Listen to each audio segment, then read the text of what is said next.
बिस्मिल्लाहिर्रहमानिर्रहीम। अज़ीज़ तलबा, इस वीडियो में हम बोगरा हुकूमत के बाकी मानदा ऑब्जेक्टिव क्वेश्चंस को पॉइंट्स की शक्ल में कंप्लीट करते हैं।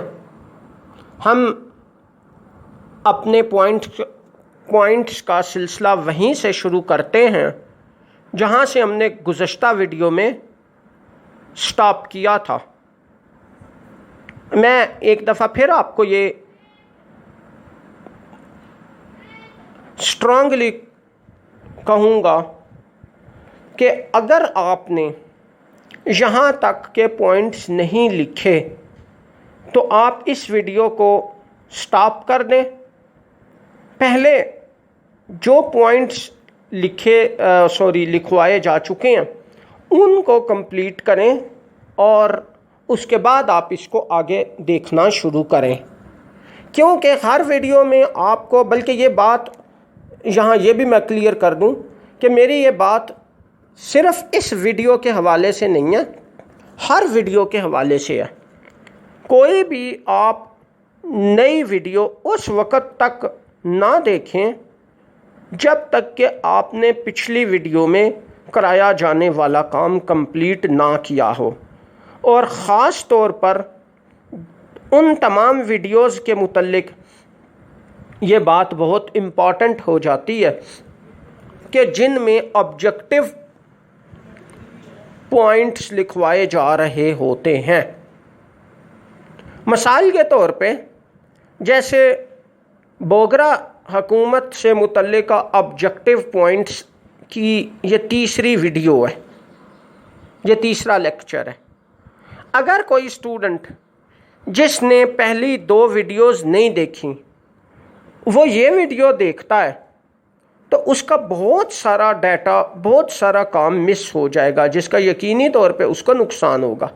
या हत्ता कि अगर किसी ने पहली वीडियो देखी है, दूसरी नहीं देखी और अब वो तीसरी देख रहा है, या दूसरी देखी तो थी लेकिन कुछ देख के छोड़ दी थी, बंद कर दी थी, और अब वो तीसरी चला रहा है, तो ऐसी सूरत में उसको काफ़ी सारा नुकसान होगा, काफ़ी सारा दरमियान में से जो उस सिलसिला है वो मिस हो जाएगा। ज़ाहिर है कि ये सारे ऑब्जेक्टिव पॉइंट्स हैं, इम्पॉर्टेंट पॉइंट्स हैं, और मेरी ऑलरेडी ये कोशिश होती है कि आपको ज़्यादा से ज़्यादा शॉर्ट करके लिखवाए जाएं। इन हालात में अगर आप इसको सारे सिलसिले को साथ साथ नहीं चलाते तो आपको काफ़ी ज़्यादा नुकसान होगा। इसलिए हर वीडियो के मुतल्लिक और बिलखुसूस ऑब्जेक्टिव क्वेश्चंस की वीडियोज़ के मुतल्लिक मैं रिपीट करता हूँ ये बात कि आप लोग जब तक एक वीडियो का काम कंप्लीट नहीं करते उस वक़्त तक अगली वीडियो स्टार्ट ना करें। पहले एक वीडियो का काम कंप्लीट करें और अब फिर अगली वीडियो स्टार्ट करें। अब इसका ये भी मतलब नहीं है कि जैसा कि हमारे बाज़ स्टूडेंट्स करते हैं कि किसी भी वक़्त या कभी भी एक वीडियो में कराया जाने वाला काम करें ही ना, और इस बात को जवाज़ बना के वो अगली वीडियो बिल्कुल ना देखें कि जी मैंने तो महीना डेढ़ महीना हो गया या इतने हफ्ता 10 दिन हो गए, अभी पिछली वीडियो का काम ही नहीं किया। तो ये बात भी काबिल कबूल नहीं है कि आप इसको पढ़ाई ना करने का कोई जवाज़ बना लें। ये बात सिर्फ इस हवाले से है कि आपकी पढ़ाई का एक तसलसल कायम रहे, लेकिन दूसरी तरफ ये भी ज़रूरी है कि आप इन वीडियोस को जल्दी जल्दी कंप्लीट करें ताकि आपकी पढ़ाई का हर्ज ना हो। बहरहाल ये बात जो है मुतालियाती तसलसल के नुक्ता नज़र से काफ़ी ज़्यादा इम्पॉर्टेंट थी, जो मैंने आपको क्लियर कर दिया। हम अब अपने टॉपिक्स का अपने पॉइंट्स का सिलसिला उसी तरह से उसी जगह से दोबारा स्टार्ट करते और आगे चलाते हैं। पहले कॉलम में नेक्स्ट पॉइंट में लिखेंगे पाकिस्तान की मगरबी दिफाई मुआहिदात में शमूलियत की बड़ी वजह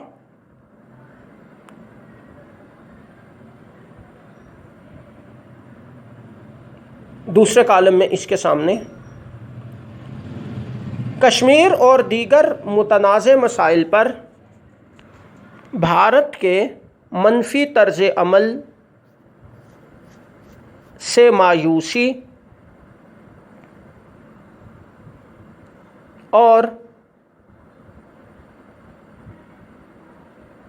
बढ़ते हुए दिफाई और इक़्तिसादी मसाइल थे।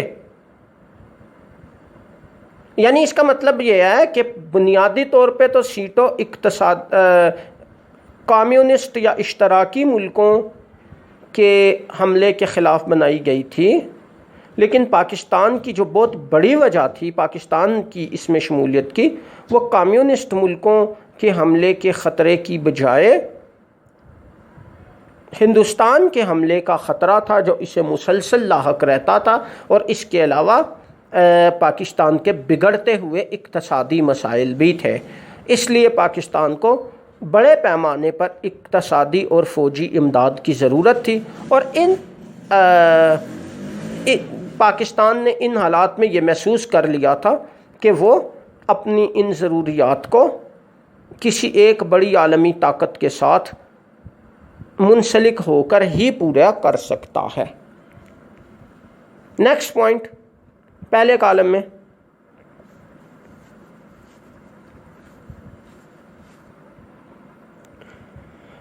पाकिस्तान ने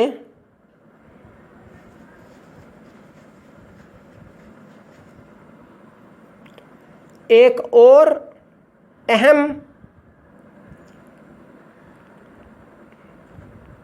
बैनुल-अक़वामी तंजीम में शमूलियत इख्तियार की,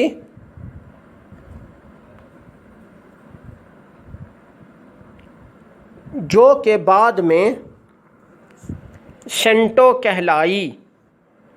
ये पहले कॉलम में लिखना है सारा, ये मैं रिपीट कर देता हूँ। पाकिस्तान ने एक और बैनुल-अक़वामी अहम तंजीम में शमूलियत इख्तियार की, जो के बाद में सेंटो कहलाई।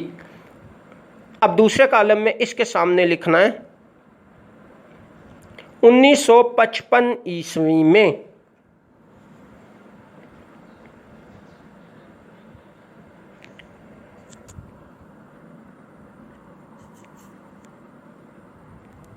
नेक्स्ट पॉइंट पहले कॉलम में,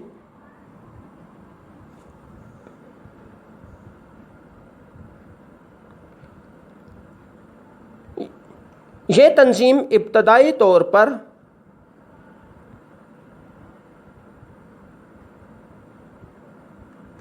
चंद मुल्कों के दरमियान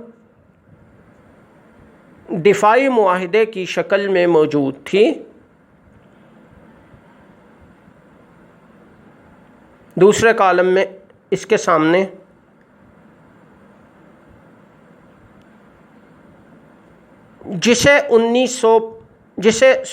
जिसे नवंबर 1955 ईस्वी में बगदाद पैक्ट का नाम दिया गया। पैक्ट अंग्रेज़ी का लफ्ज़ है, इसके स्पेलिंग है PACT, और इसका उर्दू तर्जुमा मुआहिदा। इसे उर्दू में मुआहिदा बगदाद भी कहा जाता है।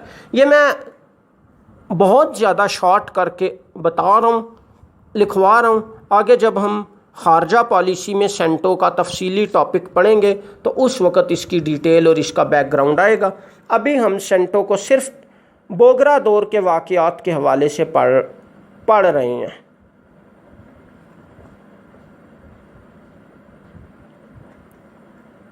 नेक्स्ट पॉइंट, 1958 ईस्वी में इराक इससे अलग हो गया, यानी इस तंजीम से अलग हो गया। दूसरे कॉलम में इसका नाम इसके सामने लिखें, और इसका नाम बदलकर सेंटो रख दिया गया।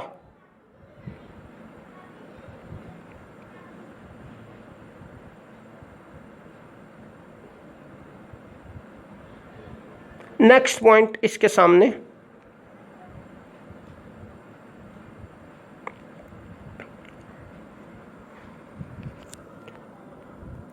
पाकिस्तान की पहली दस्तूर साज असम्बली का दौरानिया।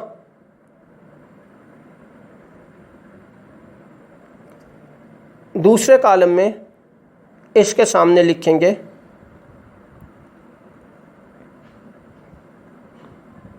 11 अगस्त 1947 ता 24 अक्टूबर 1954 ईस्वी तक के अरसे पर मुश्तमिल था।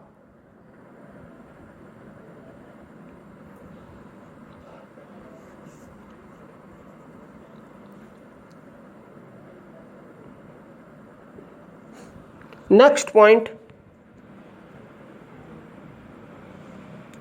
पहले कॉलम में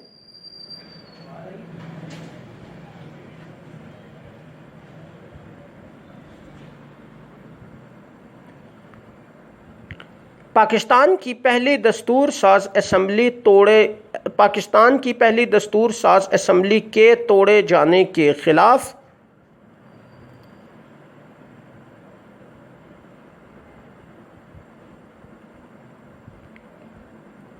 वफाकी हुकूमत की अपील पर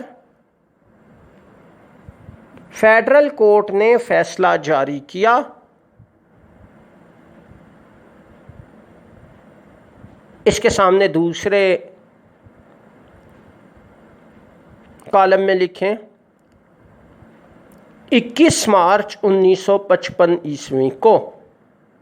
यानी ये इस तरह से है कि मैंने आपको बताया था कि गवर्नर जनरल के असम्बली तोड़ने के इक़दाम को मौलवी तमीज़ुद्दीन ने, जो कि उस वक़्त असम्बली के स्पीकर थे, सिंध हाई कोर्ट में चैलेंज किया।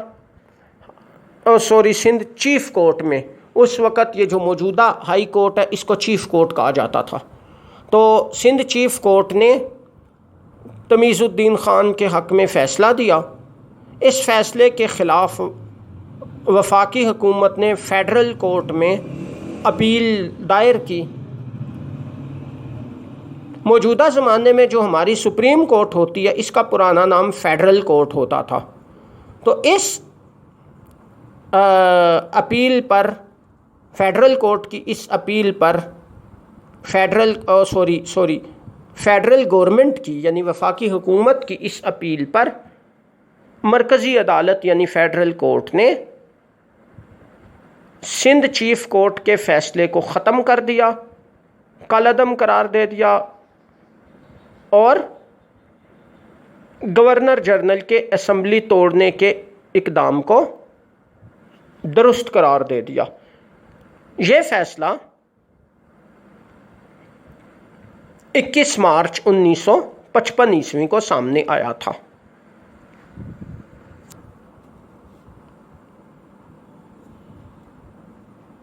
नेक्स्ट पॉइंट, पहले कॉलम में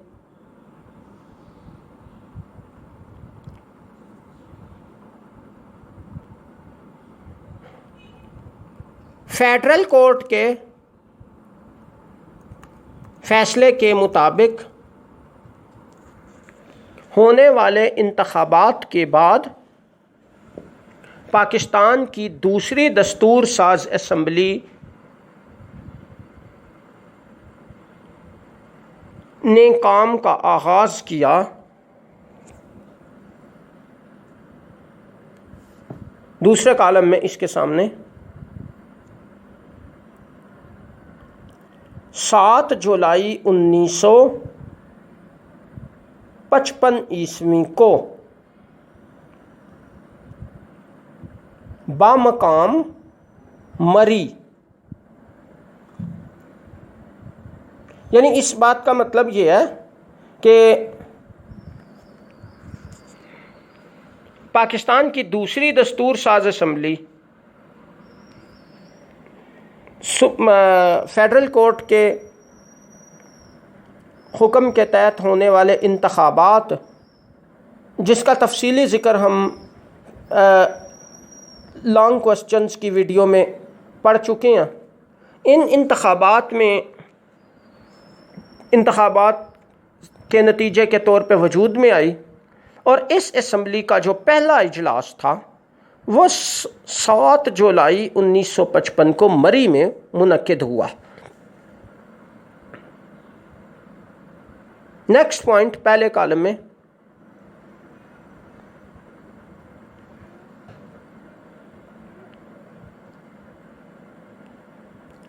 मरकज़ी सतह पर इंतखाबात के बाद तब्दील शुदा मंजरनामे के मुताबिक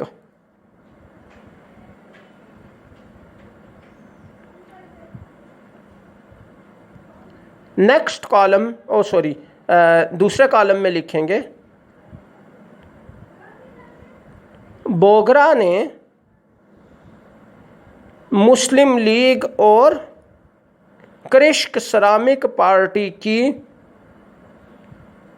मुश्तरका वजारत अपनी क़ियादत में बनाने की कोशिश की। यानी इसका मतलब ये है कि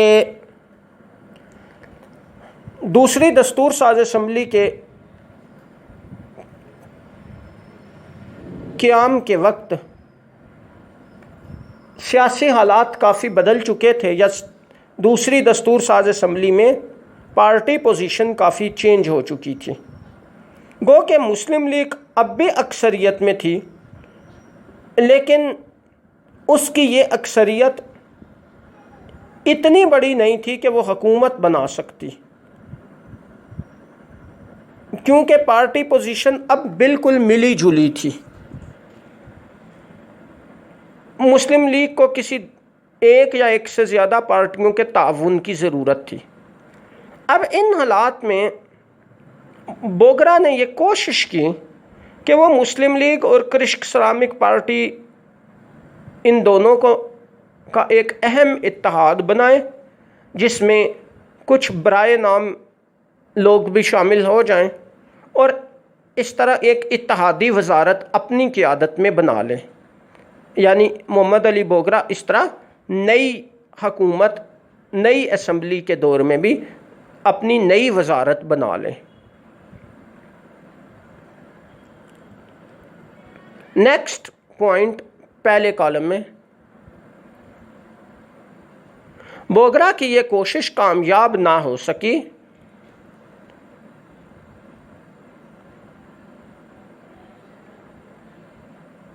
और नतीजतन दूसरे कॉलम में इसके सामने लिखेंगे, वो मुस्ताफ़ी होकर